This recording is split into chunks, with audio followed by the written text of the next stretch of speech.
Want to keep your dollars and cents? Then download the Sense app from the Office of Financial Readiness. That's Sense, S-E-N, money sign, E, to save for retirement, build credit, create a spending plan, or buying a home. You can't do any of those things without money. So if you have sense, you'll download the Sense app. That's S-E-N, money sign, E, today. And be sure to follow at DoD FinRed on Facebook, Twitter, Instagram, and YouTube.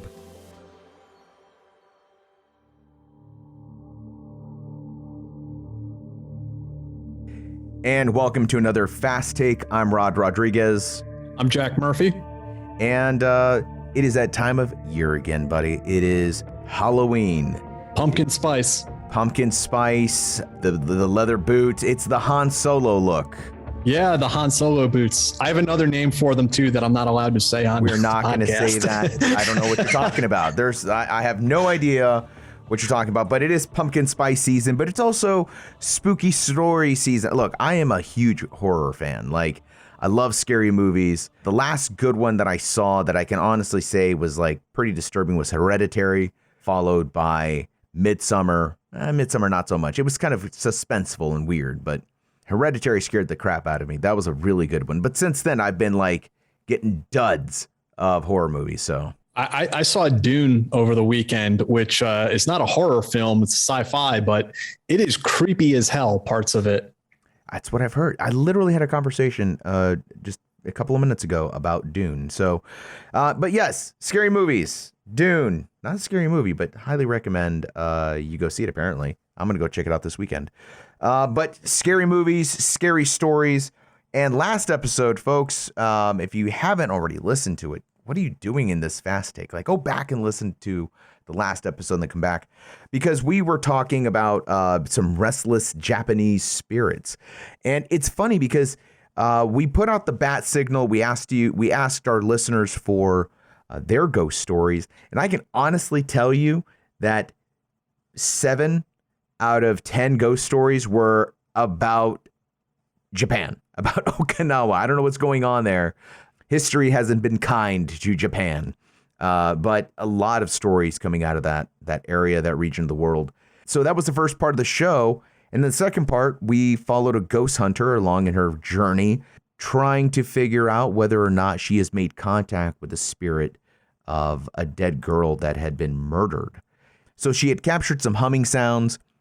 She has stated numerous times that it was not her. It was not the sister of the deceased. Nobody was humming in that room. We cleaned up some of that audio. Jack, you had a chance to listen to the humming. What did you think, man? It's suitably creepy, that's for sure. It's one of those things where if you believe in ghosts, you're totally going to believe that was a ghost speaking from beyond the grave. And if you're a skeptic, you're going to think maybe it's just the hot water heater down in the basement that got, picked up on the microphone because it was so sensitive. It's sort of like those glowing orbs. The true believers think those are ghost lights, and the skeptics are like, man, that's just a dust particle that caught the light in the camera lens. I completely agree with you. They're going into these ghost stories. I'm a big fan of ghost stories, big fan of horror movies, but I'm also a pretty hardcore skeptic. It takes a lot for me to be convinced that something is not the simplest answer, a la Occam's razor. But I think that there are certain things in this world that you witness, certain things that occur that don't have such a fast and natural explanation. I'm not ready to relegate it to the supernatural per se. I think so too. And, we got this letter actually from a young kid. He is in 8th grade currently, and he's relating the story when he was much younger even. So this letter is from Will Mustaine. He says, I'm in 8th grade currently, and I live in Okinawa, Japan, from the time that I was 5 to when I was 8. And when I tell you my house was haunted, I mean it. First of all, it was built on a battleground, and the house was pretty old. I used to be scared to go to my room by myself or be in any room alone at all, for that matter. The things I experienced stuck with me. And even after we moved, I had trouble being alone. I want to be clear, I'm good now. LOL.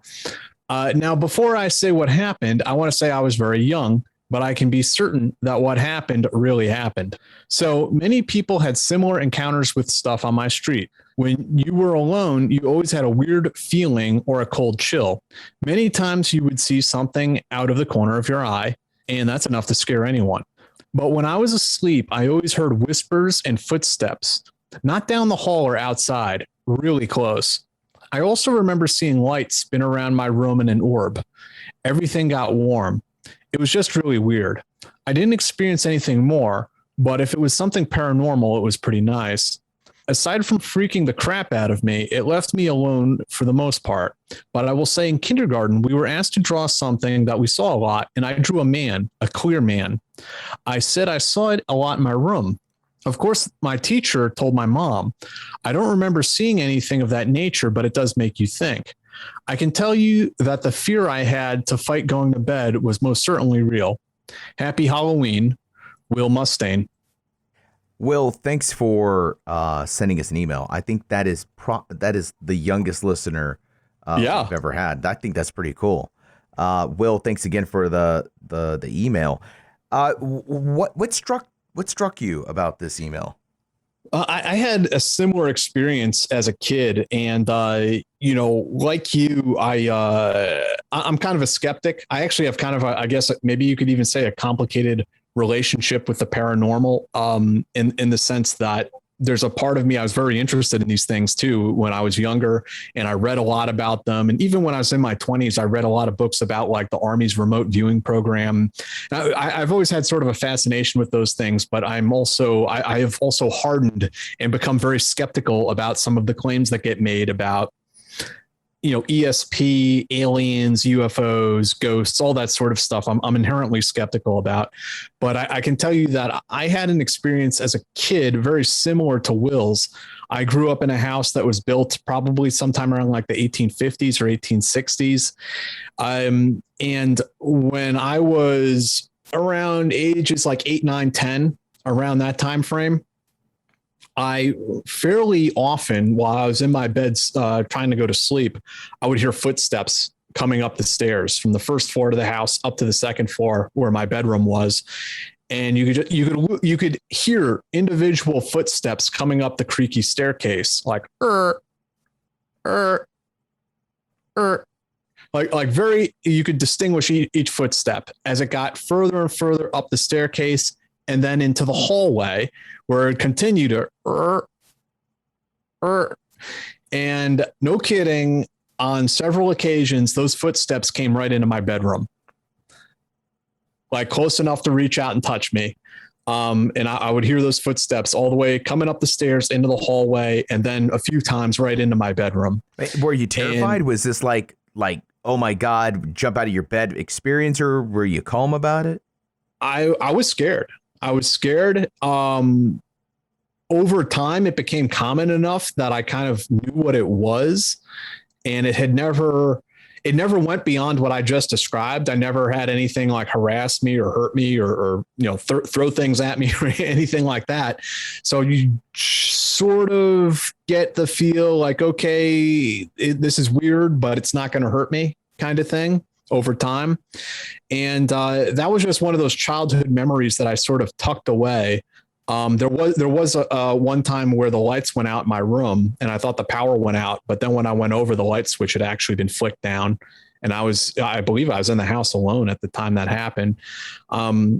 So I just sort of tucked those memories away and forgot about them for many, many years until, I was probably in my 30s by the point that this topic came up at like the family dinner table one day, and I mentioned it to my family about the footstep, or I mentioned that I feel like our old house that we used to live in, I felt like it was haunted.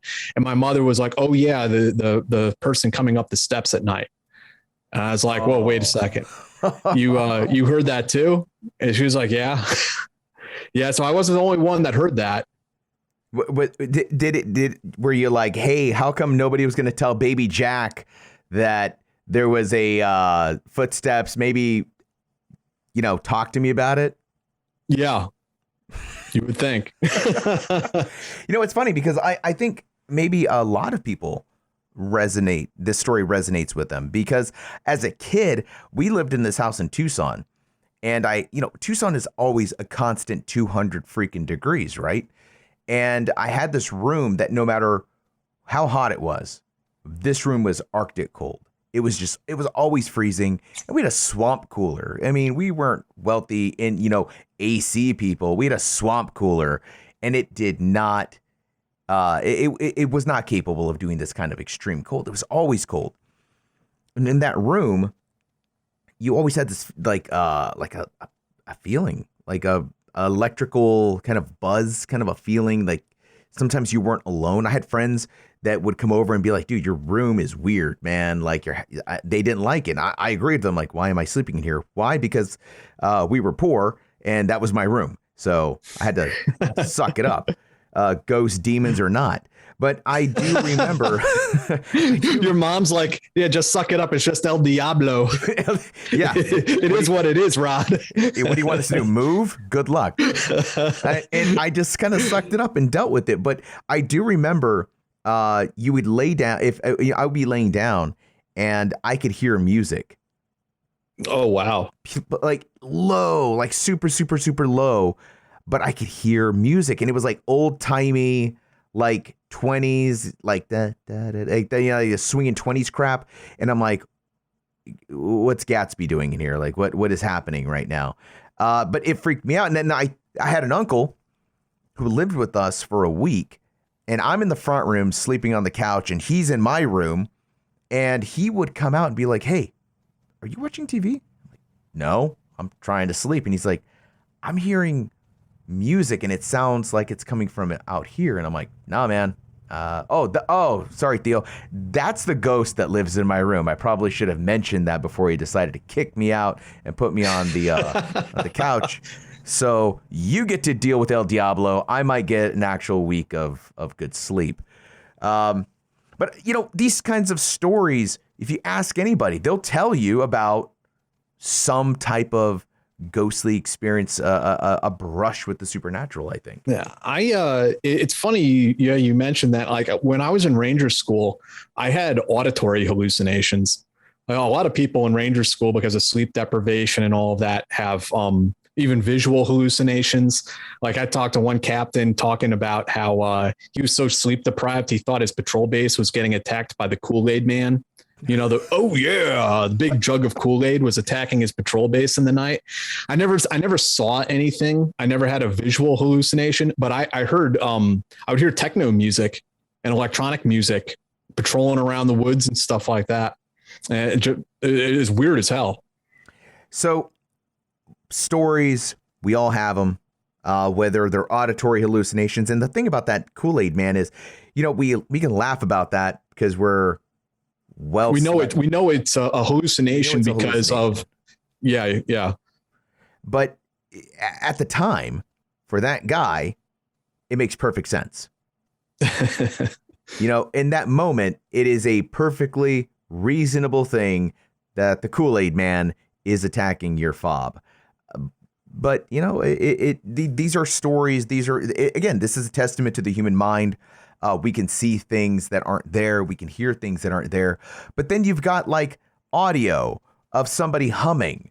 You've got videos of and it's also interesting that you heard it and then your uncle heard it. I heard those footsteps and then my mother also heard them. So it's at that point, it's kind of like, this isn't just because I didn't get enough sleep the night before. There's something else happening there. Exactly. And, again, I'm not ready to say definitely ghosts, but it is definitely something that is going to be hard to explain. And I think it's funny when you talk to hardcore skeptics. I think it's funny when you talk to hardcore skeptics because they start building a bridge to a reasonable explanation, in quotes here. But you find that this bridge they're building is pretty far. They're actually kind of stretching things to make it fit.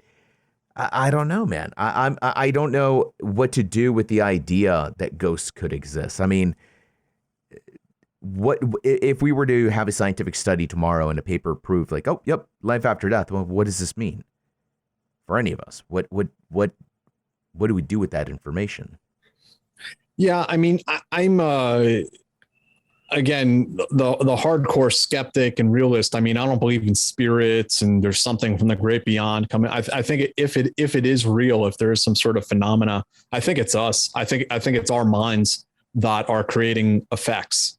Maybe those effects exist purely in our own minds, but consider the possibility of like psychokinesis or something like that, that your mind is actually lashing out and creating some sort of actual effect in the physical world.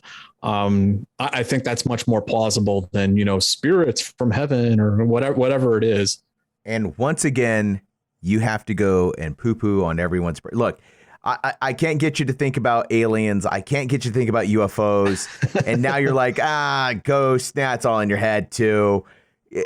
Give me something, Jack. Well, there may still be a paranormal phenomena taking place, though.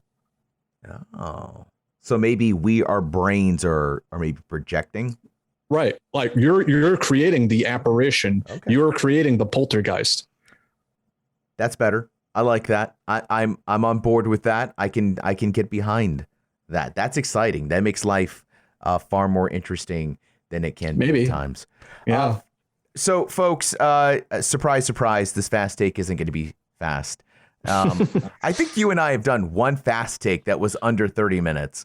Yeah. The original concept was a fast take would be just a quick synopsis, and we'd kind of maybe read some feedback from our listeners, but it always ends up being much larger and more like a part two. And that's what this is, no different. So after the break, we're going to bring you 3 more tales from you, our listeners. So these are 3 stories that Jack captured, and I'm really excited to share these stories with you.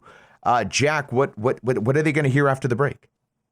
Yeah, so I reached out to the veteran community to kind of hear their spooky stories, and I recorded a couple really good ones. One is another story from Okinawa, Japan.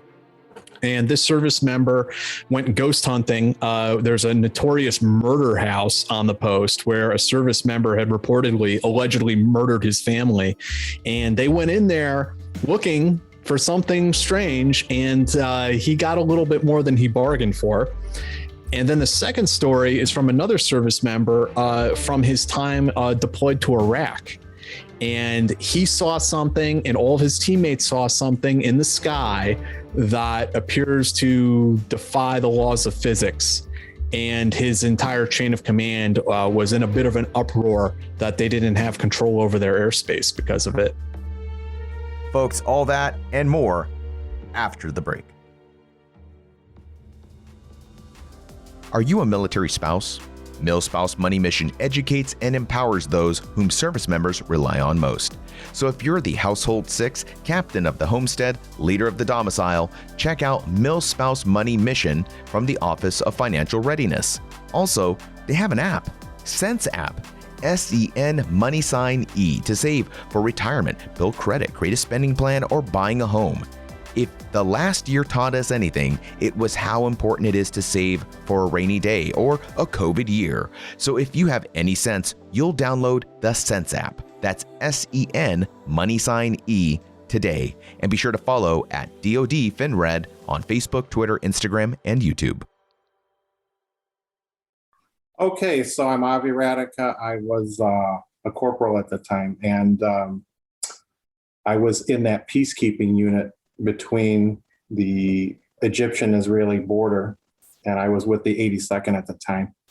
And this was 1985. In fact, we were the rotation before the 101st members crashed in Canada back in the day. It was a big deal in the 1980s. But my story is, I saw out of the corner of my eye my grandfather at the base there in Sharm el-Sheikh, Egypt.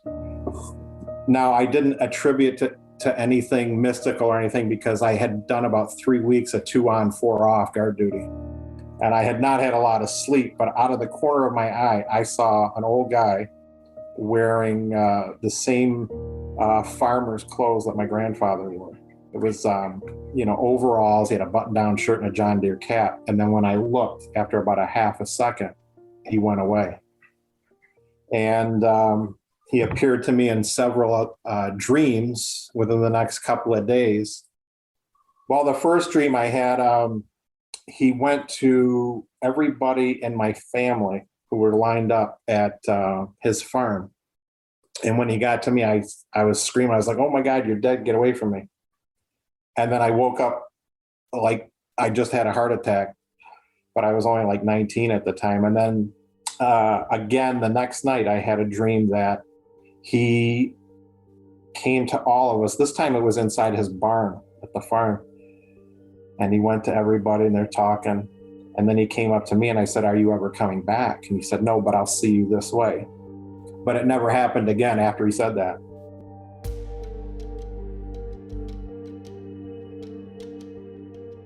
So my name's Eric Leja. I got out of the Marines as a sergeant in 2008. I was stationed at Camp Pendleton, California. I did 2 tours to Iraq, and this happened my second tour in the summer of 2007 at a combat outpost just north of Rawah, Iraq.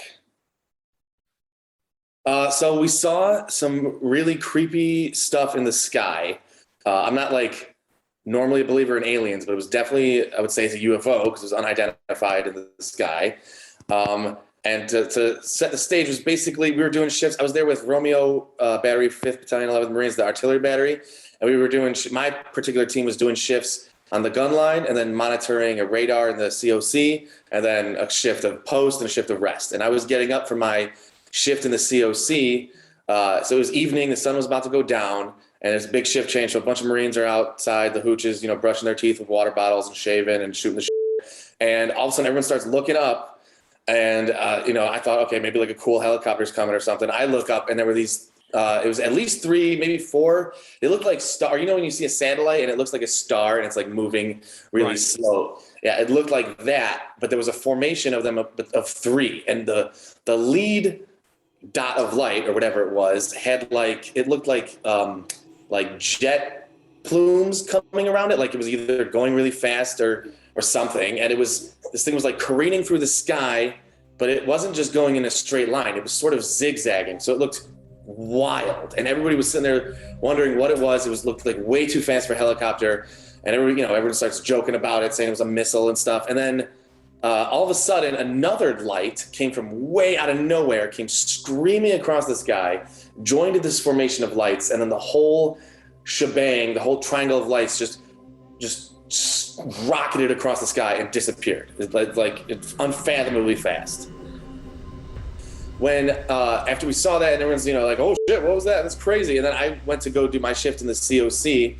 And the guy I was relieving was outside smoking, and he was like, "Dude, it's nuts in there." And I walked in the COC, and I think he was the battalion commander of 1st LAR at the time. It was a lieutenant colonel. He was the highest ranker on the COP, and he was in there screaming about something. He was yelling at the radio operator. He wanted to talk to RCT2, and he was screaming about how you can't be doing stuff in the sky because we have an active airfield and we need to be notified. And somebody on the radio came. It was very chaotic and there was static and stuff, but I remember somebody on the radio telling him, this lieutenant colonel, not to worry about it, and tells Marines not to worry about it. And then this guy just walked out in a huff, and I was a corporal at the time just trying to hide. And I remember it was just it was creepy as shit is what I remember. I remember thinking, I was like, oh, maybe this is like some, I don't know, a natural phenomenon or something, or maybe somebody's popping flares somewhere. And then when I got to the COC and, a lieutenant colonel was also freaking out about it, I was like, oh, this is fucking weird. Afterwards, I was like, oh man, I should have gotten pictures. And this is before cell phone cameras were what they were. I think if anybody had cell phones with them, they were, like the razors and stuff like that. Cameras were like those disposables and stuff. There was some video cameras around, but I don't know if anyone got it. I remember going around trying to get people to see if anyone got anything. Everyone was like, "Nah, dude, I didn't think to get a photo of that." And I remember talking to one of the lieutenants who told me, he was like, "It's probably aliens. So it's just aliens." I was like, "All right, sir, copy that, sir." So wow. Yeah, that's nuts. How long do you think that whole event went on for that you guys were watching? It was probably real quick. I mean, in my head, and at the time, I remember like it felt like a while because you're just in awe watching this thing, but probably maybe 5 minutes. Wow. Yeah. Yeah, and it definitely, the way you describe it, like that's not any like normal airplane. Like at first you're talking about like three pinpricks of light flying across the sky. Hey, that could be airplanes flying in a formation, but then others that are shooting across the sky at like record speeds, and it's like, yeah, no, something weird is happening here. Yeah, it definitely was. And that was like it was almost like there was like an audible gasp when we were watching it go. And it was like, oh, that's cool. Look at that formation. And then when it went sideways the first time, I was like, whoa. Everyone was like, oh, like, that's not normal. I think, I don't know. It's probably, I think it's, I don't know. I'm not an alien guy, but maybe it was like some wicked experimental stuff, but just being I think I was 21 at the time, being like a lower enlisted dude watching this go down, it gave me the heebie-jeebies for sure. Yeah. Yeah. How could it not?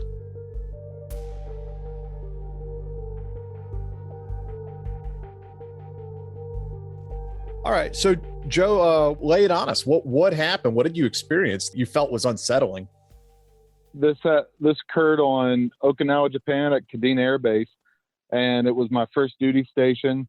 I was Airman First Class E3 in the Air Force, Security Forces, and I worked patrol, desk sergeant, and whatnot, and this was in probably about 1999, 2000 time frame.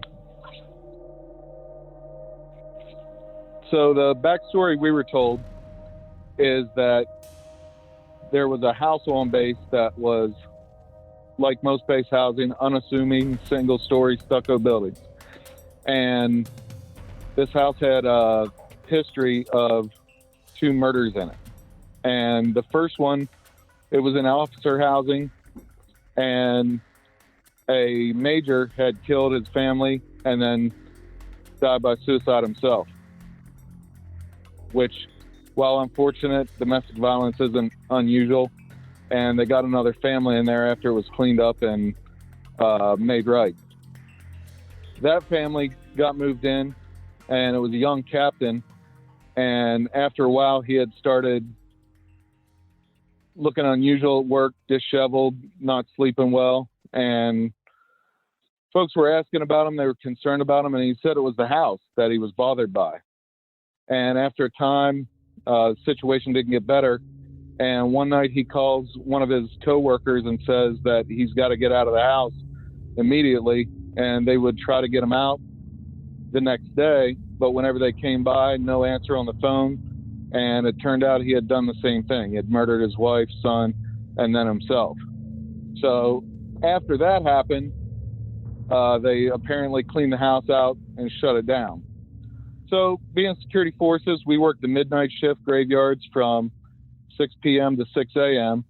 And one weeknight, with nothing else going on, we got about 4 or 5 of us got bored and decided to check it out one night. And we parked by the USO, which was where the house was. And we go over there and we're giggling and, looking around, and we look in, and it was, unassuming, but there was definitely a odd feeling about it, probably just getting worked up over the stories and whatnot. And they didn't have it boarded up or anything. The windows were, it was just the regular windows there, and you could look inside of it, and it was just the eeriest thing. It was an empty house. You could see on the carpet where furniture used to be and whatnot. And just the thing that sticks in my mind is that there were a few scattered Christmas decorations laying around, which really was unsettling. I remember a cardboard kind of cut out of a Santa there on the wall.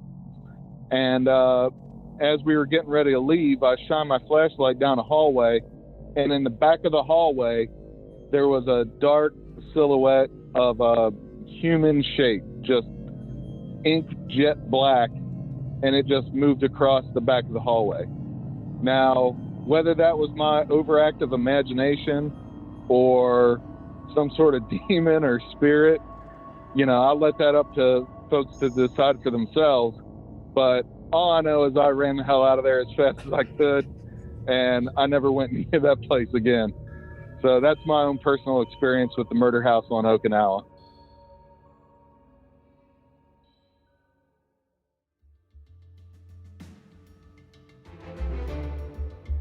don't forget to check out stripes.com for all the news that matters to you. Stars and Stripes has been there for you all over the world. Now you can read those amazing articles wherever you are by going to stripes.com and using promo code podcast to save 50% on your digital subscription to Stars and Stripes. That's 50% when you use promo code podcast. You can follow Jack Murphy on Twitter at JackMurphyRGR, and don't forget to follow Military Matters on Twitter as well at StripesMMPod. Don't forget to hit that subscribe button if you haven't already, and share this podcast. We grow by word of mouth, so share this episode. I'm Rod Rodriguez, that was Jack Murphy, and we'll see you at the next episode.